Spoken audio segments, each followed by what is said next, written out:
Hello friends, जय Jagannath. Kalyani सेनापतिर Odia blog रे आपण मानकु स्वागत। आशा करूची प्रभु कृपार आपण माने समस्त नियति भलरे थांदो और खुशी रे थांदो। तो चलंतु फ्रेंड्स, स्टार्ट करबा आज रे गोटे फ्रेश ब्लॉग। आ आज वीडियोटी बहुत ही स्पेशल होबार अछि, काहेकि वीडियोटी बहुत यूनिक अछि। आम मान घर को प्रायतः जमती मूषा मैंने आसी था आमर विभिन्न प्रकार जिनस को नष्ट कर खाइबा जिनस पाखर आरंभ कर कपड़ा पत्र कतरू एमती कि पिला मानकर बही पत्र तो से आज न मारिक केमती यह सब जिनस ठारू दूरे रखा सेमती किसी नुआ नुआ टिप्स और ट्रिक्स अच्छी आज वीडियो माध्यम रे।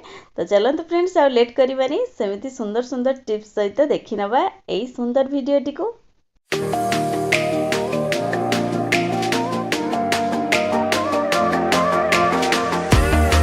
सांगमाने वीडियो आरंभ करिया पूर्वर आपण मानकु से गोटे रिक्वेस्ट, जदि भी कहीं आज आपण मानक भितर मो चैनल की नुआ अच्छी प्रथम पाखरे थिबा बेल आइकन को प्रेस करी चैनल को सब्सक्राइब करनियंतु, ताकि मोर वीडियो प्रथम नोटिफिकेशन आपण मानक पाखरे पहुंच जिवो। आपण मानकर एई टिके टिके सपोर्ट मते आगो को जीवा को निहाती मोटिवेट करिवो बा मो पई निहाती आशीर्वाद भली काम करिवो। तेबे चलंतु फ्रेंड्स, जानवा हमर प्रथम टिप्स आज कौन अच्छी।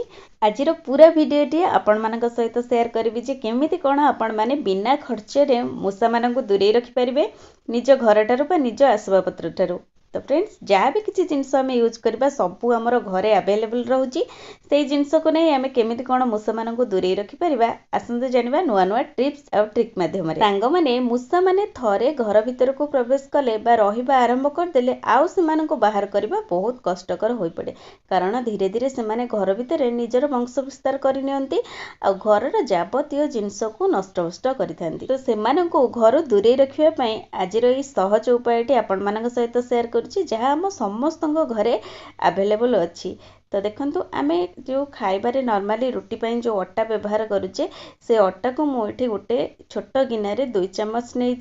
तो ये आम अटा को गुला प्रस्तुत करवा, किंतु आधे आम पानी रो व्यवहार बिल्कुल भी करवानी। तो आम घरे जो फिनाइल यूज करुचे से फिनाइल माध्यम रे आम अटाटा को चकटिबा बा गुला प्रस्तुत करवा। तो प्रथमे मुझे किसी फिनाइल नहीं और ताको अटारे भल से एमती गोलेबा परे जदि आ फिनाइल पछे दरकार हुए ताले ता सहित ऐड करने भी, किंतु एटी पानी आमे बिल्कुल भी दबा नहीं। केवल ये फिनाइल रे आमे अटाटी को चकटिबा, काहेकि ना फिनाइल रो स्मेलटा बहुत हार्ड बा कड़ा स्मेल होइतिबारु मूषा मानंको एटा बिल्कुल भी भल लागे नहीं बा मूषा माने आर गंध बर्दाश्त करि पारंती नहीं। सेति पई देखिबे जदि ए टिप्स को आपण माने अप्लाई करूछंती मूषा माने आपणको घर ठारो बहुत दूर दूर पर्यंत रहिबे। तो देखंतु फ्रेंड्स, मो एठी फिनाइल देई अटाटी को भल से एमती चकड़ी नैची। चकटी सारिबा परे आमे अटा को एठी 2 भाग कर नैची।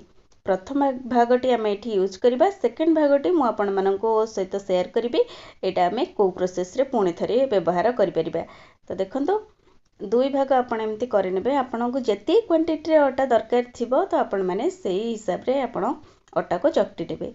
तापरे आपण माने छोट छोट अटा को एमती गोल शेप रे कर नेबे, जेमिति आमे रुटी बलेला बेले गुला बनै थाओ। तो सेही टाइप रो एठी किंतु छोट छोट आपण माने एमती कर नेबे। सबु अटा को एमती छोट छोट भाव रे गोला बनै करी जदि आपण मानक पाखरे प्लास्टिक किछि खली पत्र अछि तो ता भितरे 2-3टी गुला लेखा, नचे जदि आपण पाखरे पत्र नै आपण माने एमती गोटे पेपर साहाय्य रे मध्य 2-3टी लेखा गुला करी जो जगह रे आपण मानकर मूषा माने आसुचंती घर को सेही बाटम पाखरे आपण माने एमती देई परिबे। तो देखिए ये अटा गुलार स्मेल माध्यम रे मूषा माने बिल्कुल भी घर भीतर को आसीबे नहीं आ बहुत दूर रे रहिबे। एबे चलंतु जानिबा हम सेकंड फार्मूलाटी कोन अछि जाकि मूषा मानन को दूर करिवारे बहुत सहाय्य करिवो। सांग माने आमे माने मार्केट रो एभली गंध कपर आनी थाउ, जेमती कि आम कबर्ड हैला किंबा गडरेज हैला कोनोसी लुगापटा जदि हमर एमती रहि जाईची तो किछि गोटे बैड स्मेल बारे आमे साधारणतः ए कपूरटी को सेठी व्यवहार करि थाउ, जा फल कि कपूरटी रखिबा फल आम लुगापटार किसी भी बैड स्मेल आसेनी बा जेकोसी पिंपुड़ी बा रुखिया जमती आम कपड़ा पत्र को काटी दियंती से सबुर भय मध्य दूर हो जाए। तो आज ये कपूर माध्यम आमे माने मूषा माननको मध्य दूर करि परिबा केमिति आसंतु जानिबा। प्रथमे आमे एमती किछि कपूर को नबा आ ग्रेटर साहाय्य रे आपण माने कपूरटी को भल से एमती पूरा फाइन गुंड करि परिबे।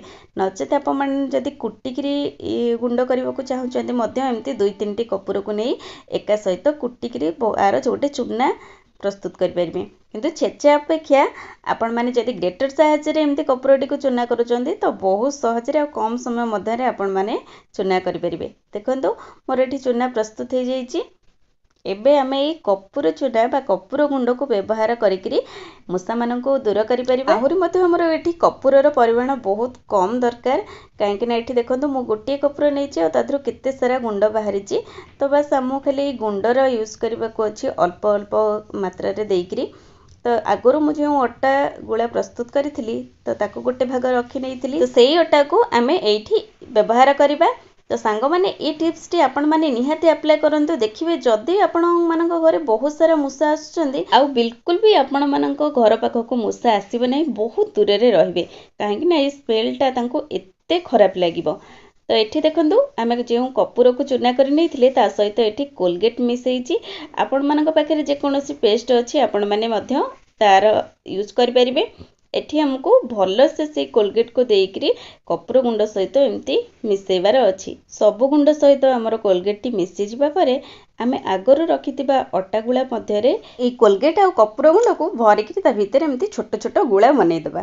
ଆଉ ଏଇ ଗୁଳାକୁ ଆମେ ଯେକୌଣସି ଗୋଟେ ପ୍ଲେଟ୍ରେ ହଉ ବା ଯେକୌଣସି ଠୁଙ୍ଗାରେ ହଉ ଏମିତି ଗୋଟେ ଗୋଟେ ଘର ବାହାରେ ଦେଇଦେବା, ଯାହାଫଳରେ କି ଦେଖିବେ ଯେତେବେଳେ ମୂଷାମାନେ ଆସି ଖାଇବେ ୟା ଗନ୍ଧଟା ସେମାନଙ୍କୁ ଏତେ ରିଆକ୍ଟ କରିବ ଯେ ସେମାନେ ଆଉ ଘର ଭିତରକୁ ବିଲକୁଲ ବି ଆସିବେ ନାହିଁ, ବା ୟାର ଗନ୍ଧ ଫଳରେ ଘରର ଆଖପାଖକୁ ମଧ୍ୟ ଦେଖାଯିବେ ନାହିଁ ବା ଆସିବେ ନାହିଁ। ଆମେମାନେ ସମସ୍ତେ ତ ଏଇଭଳି ଗନ୍ଧ କପୁରର ସ୍ମେଲ୍ ବିଷୟରେ ନିହାତି ଜାଣିଛେ।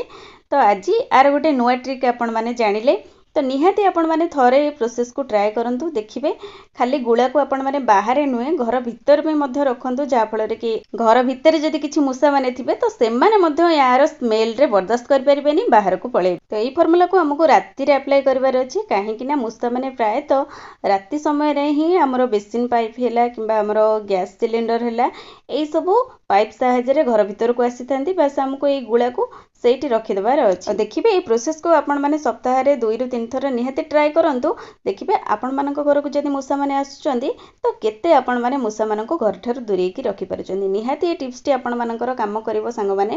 ଆହୁରି ମଧ୍ୟ ଆମେ କପୁର ଗୁଣ୍ଡ ସହିତ କିଛି ବି ଜିନିଷ ଆଡ୍ ନ କରି କେମିତି ମୂଷାମାନଙ୍କୁ ଘରୁ ଦୂର କରିପାରିବା, ଆସନ୍ତୁ ଜାଣିବା ଆଉ ଏକ ସୁନ୍ଦର ଟିପ୍ସ ବିଷୟରେ। ତ ଏମିତି କିଛି କପୁରକୁ ଏମିତି ଗୁଣ୍ଡ କରିନେବା ବା ପାଉଡର କରିନେବା। ତ ଏହାର ପାଉଡର ବି ମାର୍କେଟରେ ଆଭେଲେବୁଲ୍ ମିଳୁଛି, ଆପଣମାନେ ଚାହିଁଲେ କିଣିକିରି ଷ୍ଟୋର କରିପାରିବେ।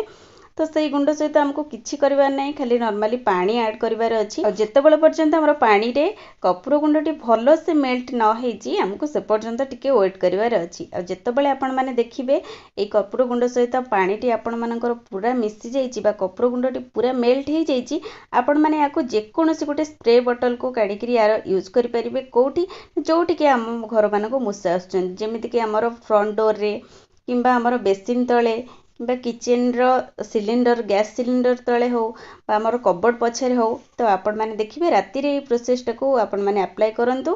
ସେଇ ଜାଗାମାନଙ୍କରେ ଯେଉଁ ଜାଗାମାନଙ୍କରେ ଆପଣମାନଙ୍କର ମୂଷା ଆସୁଛି ଆପଣମାନେ ଜାଣୁଛନ୍ତି, ତ ସେଇ ସାଇଟ୍ରେ ଆପଣମାନେ ଏଇ କପୁର ପାଣିକୁ ସ୍ପ୍ରେ କରନ୍ତୁ। ଦେଖିବେ ଏଇ ପାଣି ସ୍ପ୍ରେ କରିବା ଫଳରେ ମଧ୍ୟ ଦେଖିବେ ଆପଣମାନଙ୍କ ଘର ଭିତରକୁ ବିଲକୁଲ ବି ମୂଷା ଆସିବ ନାହିଁ। ଯେମିତି ଆମମାନଙ୍କ ଭୟ ରହୁଥିଲା ମନରେ ଯେ ମୂଷାମାନେ ଆମର କୌଣସି ଦାମିକା କପଡ଼ା ପତ୍ର ହଉ କିମ୍ବା ଆମର ଖାଇବା ଜିନିଷ ହଉ ଯାହା ବି କିଛି ଯେମିତି କାଟିକି ନଷ୍ଟ କରୁଥିଲେ, ସେ ସବୁ ପ୍ରୋବ୍ଲେମ୍ ଆମର ସଲ୍ଭ ହେଇପାରିବ। ତ ଆଶା କରୁଛି ଏଇ ଛୋଟ ଛୋଟ ଟିପ୍ସ ମାଧ୍ୟମରେ ଯଦି ଭିଡ଼ିଓଟି ଆପଣମାନଙ୍କୁ ଭଲ ଲାଗିଛି, ଭିଡ଼ିଓଟିକୁ ଲାଇକ୍ ସେୟାର ସହିତ ଗୋଟେ ଭଲ କମେଣ୍ଟଟିଏ ଦିଅନ୍ତୁ। ଚ୍ୟାନେଲରେ ଯଦି ନୂଆ ଅଛନ୍ତି ଚ୍ୟାନେଲକୁ ସବସ୍କ୍ରାଇବ୍ ନିହାତି କରନ୍ତୁ। ଆପଣମାନଙ୍କର ବହୁମୂଲ୍ୟ ସମୟ ଦେଇ ଭିଡ଼ିଓଟିକୁ ଫାଷ୍ଟରୁ ଲାଷ୍ଟ ପର୍ଯ୍ୟନ୍ତ ଦେଖିଥିବାରୁ ଆପଣମାନଙ୍କୁ ମଧ୍ୟ ଅଶେଷ ଅଶେଷ ଧନ୍ୟବାଦ। ପୁଣି ଦେଖା ହେବ କିଛି ନୂଆ ନୂଆ ଟିପ୍ସ ସହିତ ନେକ୍ସଟ ଭିଡ଼ିଓରେ। ରହୁଛି, ବାଏ।